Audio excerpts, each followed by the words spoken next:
Hi, everybody. I'm back.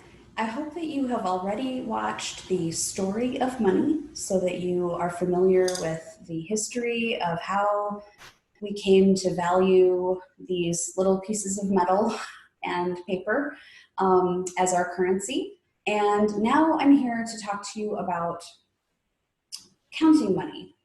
So this is going to be a video for parents and children. And I would say kindergarten, first grade and second grade are the ideal audience for this particular video. So I went to my washing machine and I got my trusty jar that has been sitting on top of my washing machine for probably 25 years. And it didn't have that much change in it, but it had enough for me to show you a few activities that you can do at home.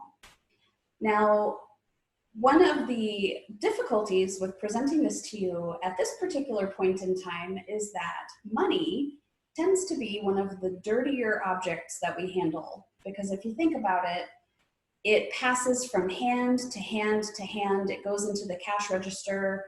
It gets taken out of the cash register and given to other people. It falls on the floor. It's in your pocket with all kinds of lint and used Kleenex and all kinds of yucky stuff. Sometimes we find it under the cushions of the couch.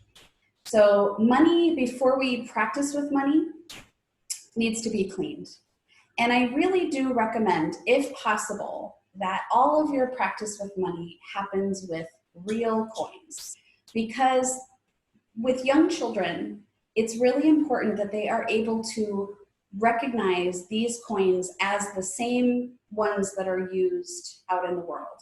And sometimes with play money, even though it's could be very realistic looking play money, it doesn't have the weight, it doesn't have the same feel, it's plastic instead of metal, and sometimes children don't actually relate that object to the coin that is really in use. So whenever possible, I want the children to get to practice with the real coins, and that's going to mean some washing has to happen. So I've taken a photograph of some of the items that are typically used to clean money. But we're at an interesting point in history where we are extremely concerned not only about the dirt and grime that might be on our money, but also about what bacteria and especially viruses might be on our money. So typically I have used dish soap and a toothbrush, and the children have cleaned the money themselves. And then you could also follow that up with a rinse in white vinegar, and that usually takes care of pretty much any of the gunk that is on the coins. These days, we want to be extra sure that we are killing any virus that may be on the money. And so today I used some harsher products. So this is actually not going to be so much of a child's activity of cleaning the money.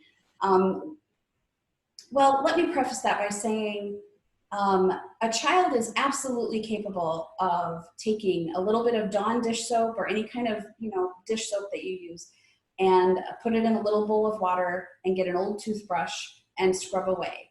And they could wear a mask, they could wear gloves while they do that. Soap and water is absolutely going to disrupt the virus the same way that it does on our hands, and that would be perfectly fine if you are comfortable with that. I completely understand that at this stage of the game, folks may not be comfortable with that. And so what I did today to clean my money before I worked with it, and what I would recommend you do at home, is that an adult take the money, give it a little swish in some dish soap and water, and then also rinse it in a dish full of either hydrogen peroxide or rubbing alcohol.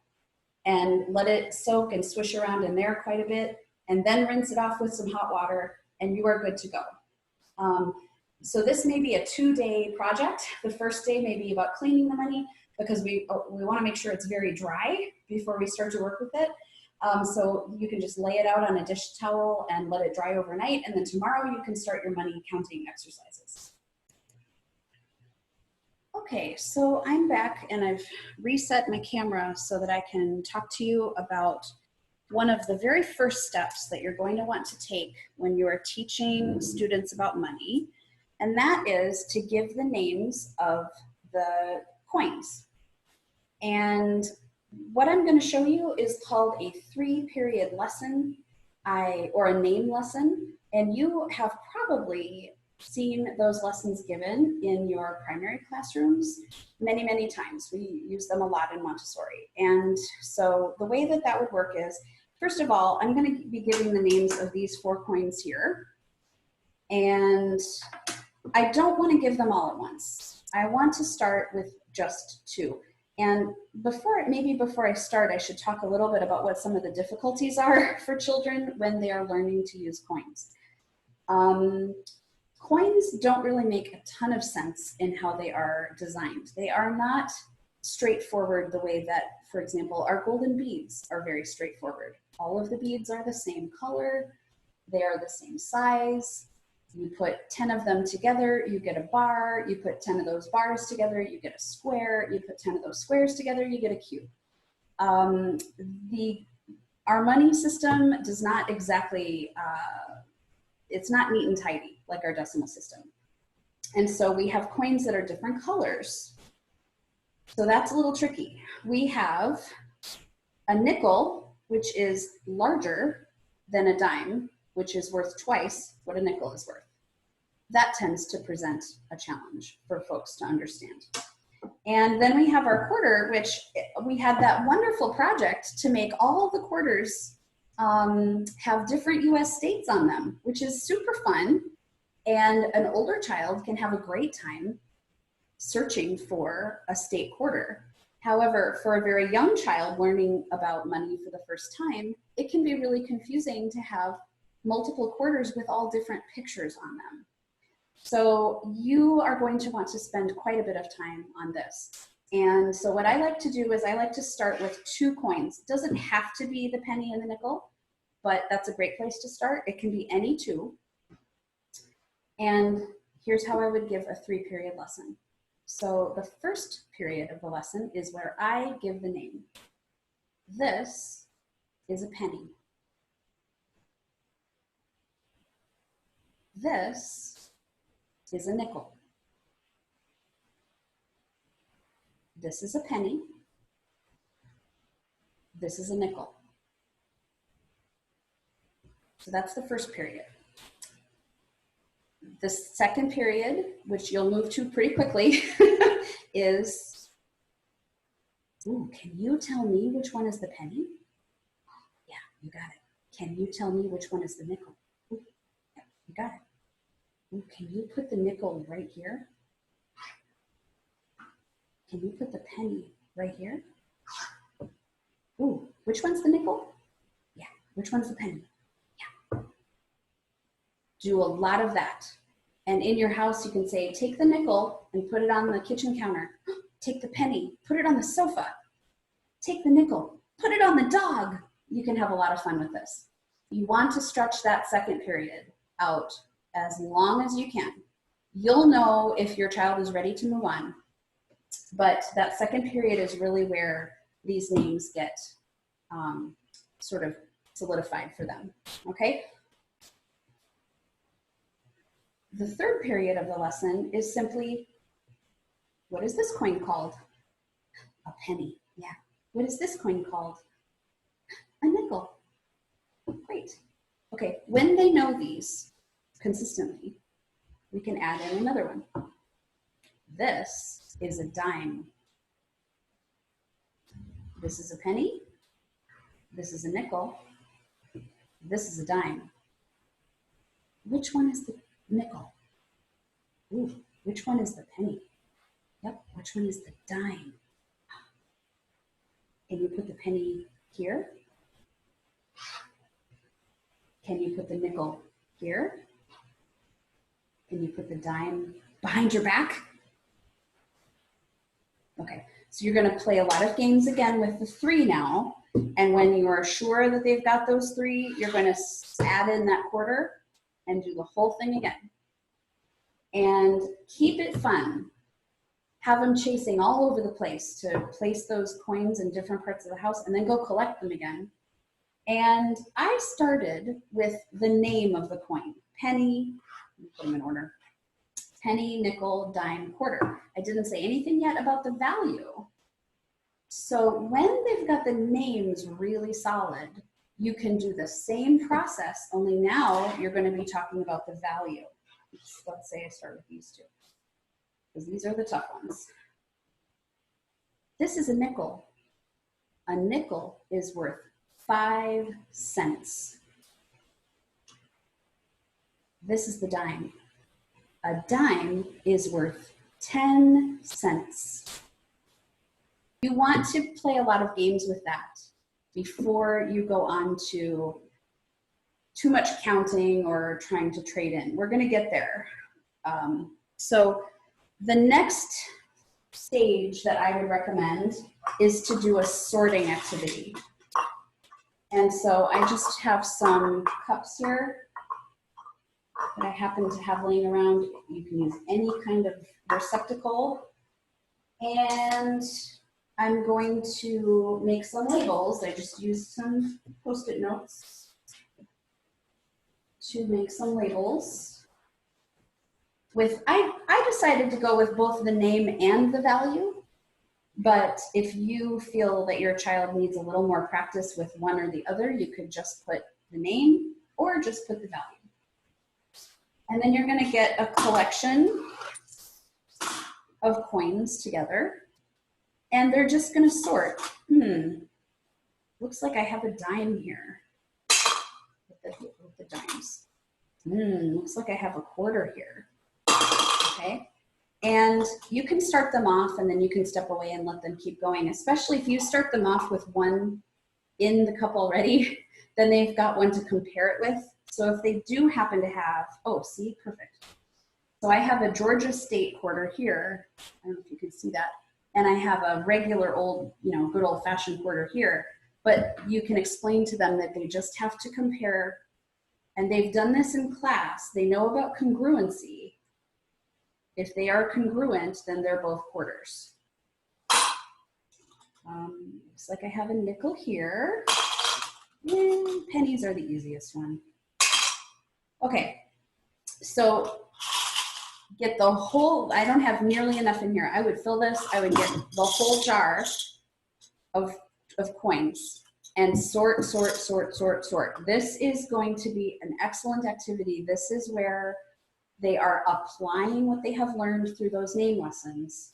You want to spend a lot of time on this. So for you folks that are, older kindergartners, first graders, second graders, you guys should be doing this. You could do this every day. This would take up a good 15 minutes every single day.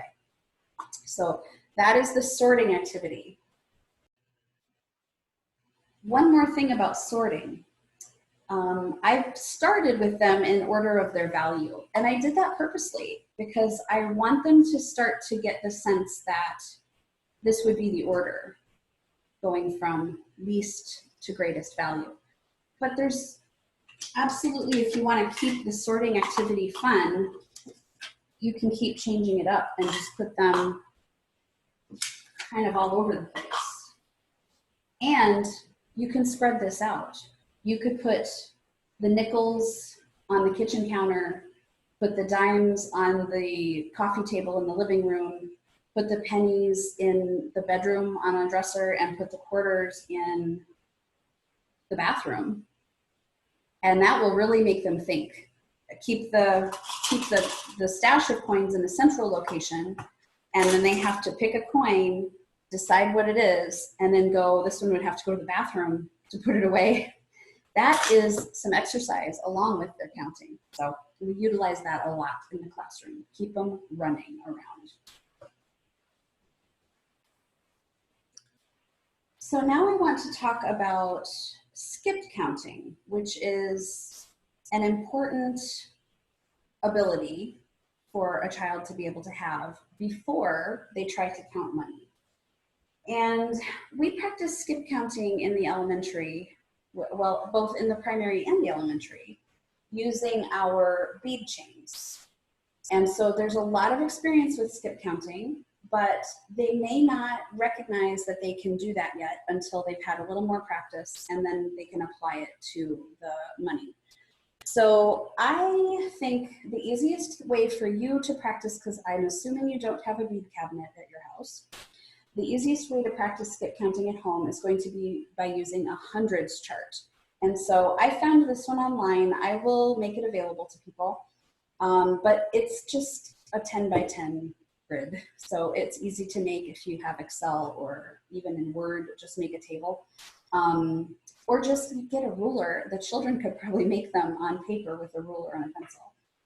But I will make it available, and there are a million free versions all over the internet.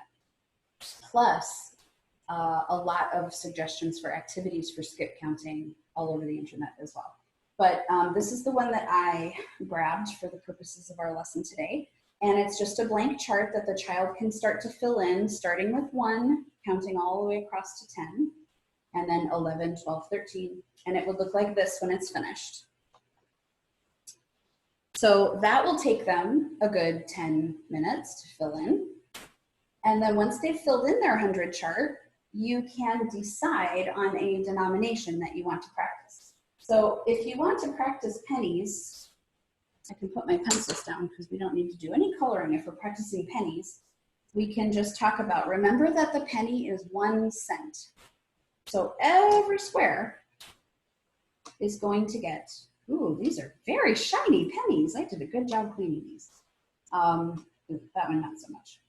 So every square is just going to get a penny, and they can count as they place them. It helps if your 100 chart is big enough that the pennies fit in the squares, but they can be bigger because we're going to use other coins as well. So you would hopefully have enough pennies washed up that they could fill in the hundreds chart all the way to 100. And then you could say, oh, by the way, when you have 100 pennies, that equals $1.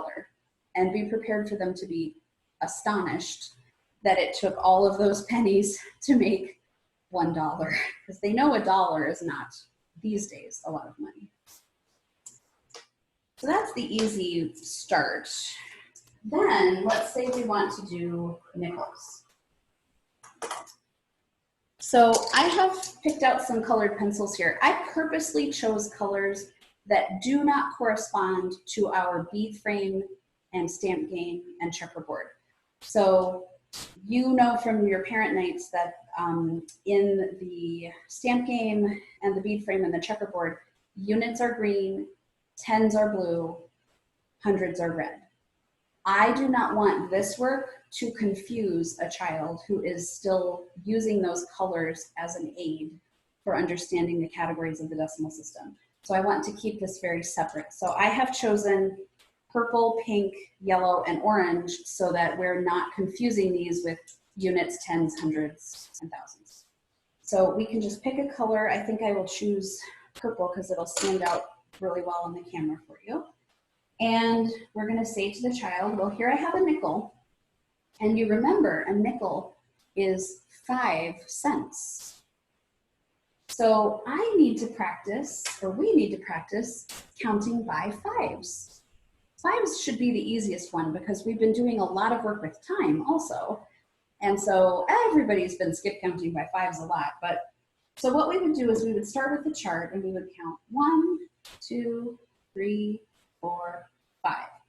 And I'm going to color lightly because I don't want to completely obliterate. Looks like I was not successful. And I'm also at a weird angle here, but I'll do my best. So I'll try to make that 5 so you can see it again. Okay. There's a 5, we've colored it in. And every time we get 5, we get a nickel. So let's count 5 more. 1, 2, 3, 4, 5. So we're going to color that in. Now, I'm going to expect your children are coloring these in beautifully. I am not going to take all that time, and we can put another nickel there. Every time we count 5 cents, we get a nickel. Can you count to the next 5? 1, 2, 3, 4, 5.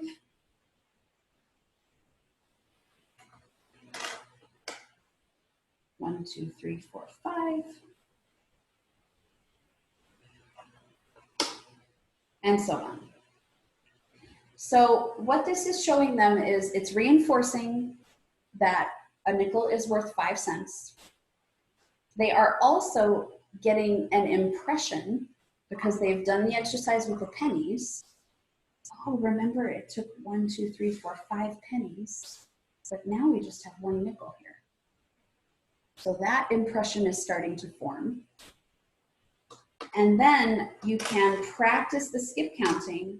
I recommend starting with the coins off the paper and just go through and, imagine these are all colored and all the 5s. You go through in 5, 10, 15, 20, 25, 30, 35, 40, 45, 50, and so on. And when they get really good at that, ooh, let's try to do it backwards, just for fun. That's not really going to help us count money, but it does help solidify it in their mind. And then you would do the same activity for 10. So you'd print out 4 of these. Then you can do the same with your dimes. Have them write another chart out. Pick a different color for dimes.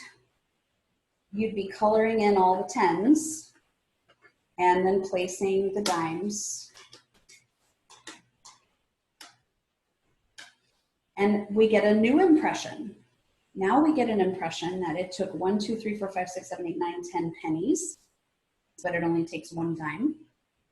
Also remember it took 2 nickels, but it only takes 1 dime. So these equivalencies are starting to be presented without talking about it too much, because that idea of those trade-ins is going to be a bit tricky for them. And then you can do the same with the quarters. So you would print 4 of these, 1 for pennies, 1 for nickels, 1 for dimes, 1 for quarters. With quarters, they're going to see that it takes a long time before they're placing a quarter. And the first time they place it will be at the 25, and then the 50, and then the 75, and then the 100. So they're going to see that this whole page only takes 4 quarters, which is, again, the impression, comparing that with the 100 pennies and the 20 nickels and the 10 dimes. So this is a great activity that they could be busy with this over the course of a week or 2. And this is a lot of valuable experience with the values of the coins, and it is setting the stage for equivalence with the coins. Okay, so now we have a child that has had a lot of experience with the names and the values of the coins. They have had a lot of experience separately with the skip counting, and they have started to see with the 100 chart some of the equivalencies. So now it is time to think about counting the money. And you are going to find lots and lots and lots of worksheets. I've given you a few, probably. Like this, if you're going to do worksheets, please try to find the ones that have photographs of coins rather than drawings of coins. I'm not thrilled about the coin with the googly eyes here, but I can overlook that because at least it's not part of the equation. But my preference, my strong preference, is for them to get this experience just with handling the money. So worksheets are fine if you want to print them out, but they are not the best way. I strongly encourage you to just either get a little piece of paper, like I have a little Post-it note here.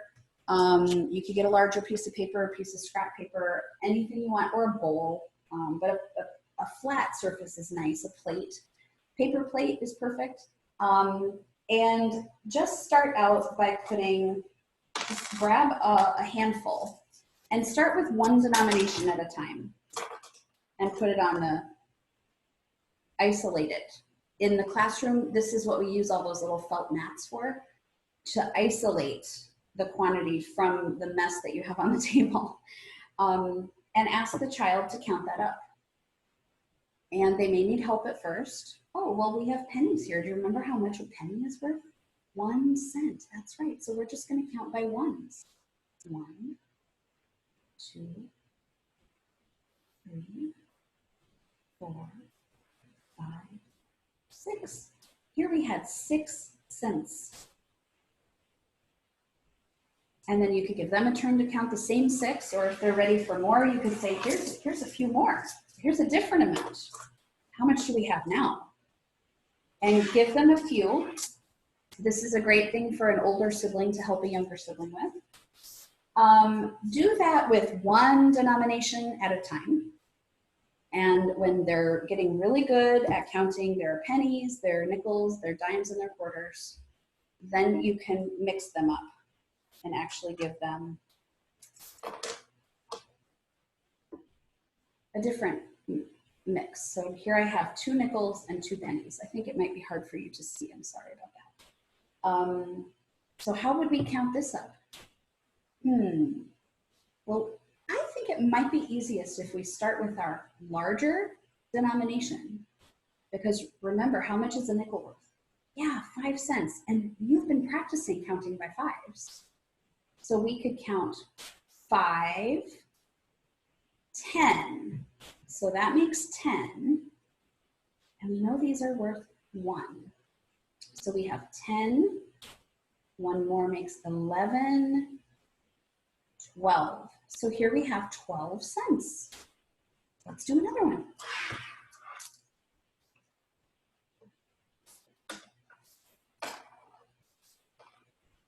Ooh, what do we have now? We have 3 different kinds of coins here.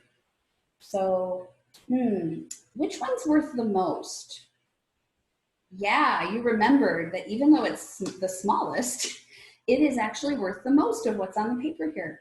This is worth 10 cents. Do we have any more like this? Yeah, we have another one. So 10, 20, because again, they've been practicing their skip counting. Then we want to go to our nickel. So this is 10, 20. How much was this worth? 5. So 25. And one more, 26. Let's do another one.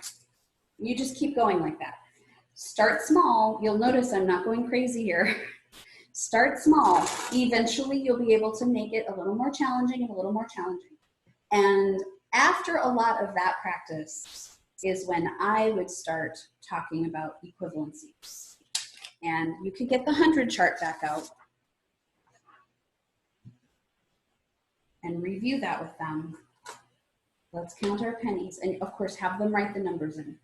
2, 3, 4, 5, 6, 7, 8, 9, 10. Fill the whole thing. Then you can get your nickels. Well, we remembered that a nickel is worth 5 cents, so let's count. 1, 2, 3, 4, 5, and that's worth 1 nickel. So this is a trade-in. They're very familiar with trading in from their work with the golden beads. So let me do it again. 1, 2, 3, 4, 5, and that makes a nickel. Okay, go through the whole chart that way. Then we're going to do our dimes. So remember, how much is a dime worth? 10 cents. So let's see, here we have 5, 10. So we trade those in for our dime. Now, the tricky part that I will show you, this is another sticking point that I find when I'm working with students trying to teach them to count money. And I bet you have already guessed what the problem is. The pennies trade in very neatly for the nickels, and the nickels trade in very neatly for the dimes. But we've got to trade these dimes in for quarters. So let me show you how, a little Montessori trick for that. You remember how much a quarter is worth? Yep, 25 cents. You've been practicing. So let's count our dimes and see when we can trade in for our quarter.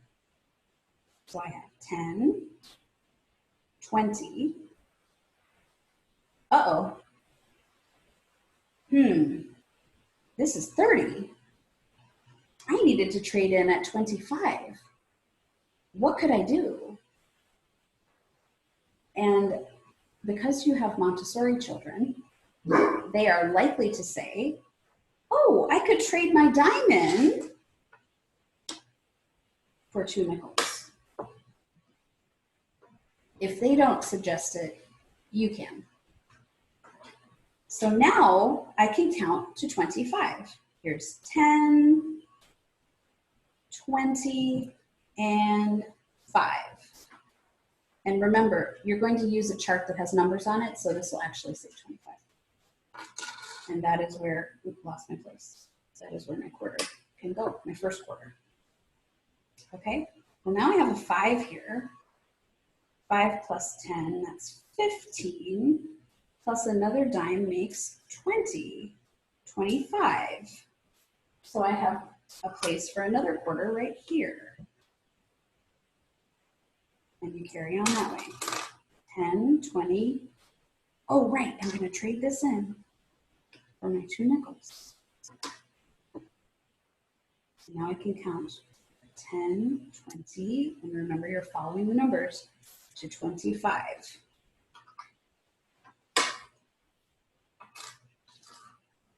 And then we can see that we have 5, 10 plus 5 is 15, 25. That'll be 100. So that can be your first exercise in the trading in. Okay, the last activity I have to show you is playing store, and this is a lot of fun. This is a great time to use some scratch paper that you have laying around the house. I'm going to use that old 100 chart that I just showed you, and just tear it into small pieces to make your price tags. We don't want to be using a lot of Post-it notes here. We don't want to waste paper. We try to conserve paper whenever possible. So this is a time where I would go get some paper out of the recycling bin or something that's destined for the recycling bin. And you're gonna make some price tags for the items. So I have a book here. These do not have to reflect market value. So let's say, because we want to use denominations that the child has been practicing. So I'm going to say that my book is worth 75 cents, and you can go ahead and show them the writing of the symbol for cents. I'm going to say this orange is 15 cents. The packet of crackers is going to be 25 cents. And this lovely candle is going to be 99 cents. So I suggest starting with the child as the shopper so that they are getting a lot of practice making. So, oh, what would you like to buy? Oh, I think I'd like to buy this book of animals. Well, that'll be 75 cents, please. And let your child count 75 cents out of the little pile that they have in front of them and trade it for the book. And then what else would you like? Oh, I'd like a snack to go with my reading. So I think I'll buy the orange and perhaps I'll buy the crackers. Well, we're going to need 25 cents plus 15 cents. They can count it and come up to the value, or they can do the addition and then count that much. Either way is good. Then after they've had lots of experience being the shopper in the store, you can trade places and you can be the shopper and they can write the prices. They will have a lot of fun with that. This again is an activity that you could do day after day for 15 minutes a day. And of course the rule is all the items have to be returned by your child to where they came from. So this is a great way to give children experience with money. So thanks for joining me to find out about different ways to help your child practice with money at home. And I just want to end by saying that in our modern life, your children are not getting to see you exchange money very often. They are not, the way that I was when I was younger, they are not being sent to the store with $5 to go buy a gallon of milk. And they are not getting experience holding money in their hands. They're not getting experience paying for things with money. And when they watch you hand over plastic. Or these days, sometimes we just have to wave the card in front of a machine, it beeps, and we walk off with our groceries. And they do not get the kind of hands-on experience that we all did when we were younger. So it is really vital that you are making opportunities for your children to practice with money at home as much as possible. And one day when we are allowed to go outside again and go shopping, you know what, if you're going to Dairy Queen, bring some cash and let your child be the one to go up to the counter and pay for their ice cream. If you're going to Starbucks, bring cash every now and then and let your child pay for the latte or the hot chocolate, so that the latte's for you, the hot chocolate's for them, obviously, you do that. But the point is, we have to manufacture these opportunities because they just don't happen for children the way that they once did. So thank you again for watching, and I hope it's helpful. I hope you enjoy these activities with your children, and I hope you'll let me know if they were helpful to you. Okay, thanks very much. Bye.